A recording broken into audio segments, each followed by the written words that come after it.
corsia Filippo Rossi, Leo Sport.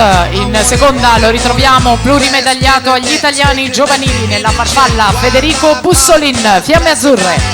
In corsia 3 è stato bronzo nei 100 stile libero ai categoria del 2012 Luca Salerno, Rarinantes Adrian Monfalcone. Al suo fianco in corsia 4 ai categoria del 2012 è stato bronzo nei 50 stile libero Alberto Posa, Circolo Nuoto Wisp Bologna.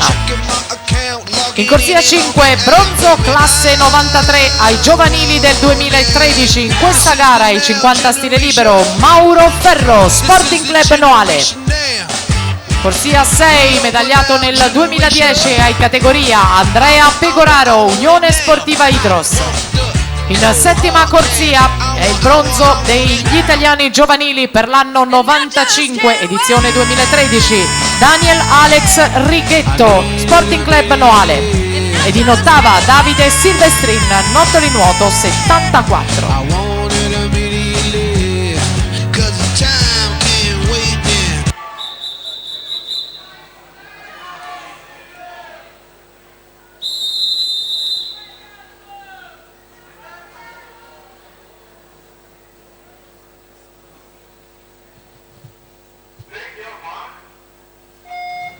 Difficile il primato del meeting da conquistare, 21,85 di Mattia Nalesso, il veneto che in carriera è stato anche campione italiano assoluto in questa gara in vasca corta. Alberto Posa questa mattina è il migliore dei turni di qualificazione, ha notato 22,76, attenzione a Salerno che ha saputo sfruttare l'apnea dopo la virata e battaglia serratissima. Alberto Posa 23,14. Per un centesimo fa sua questa gara davanti a Luca Salerno 23,15, Mauro Ferro per la terza posizione 23,25, racchiusi in 11 centesimi di secondo i primi tre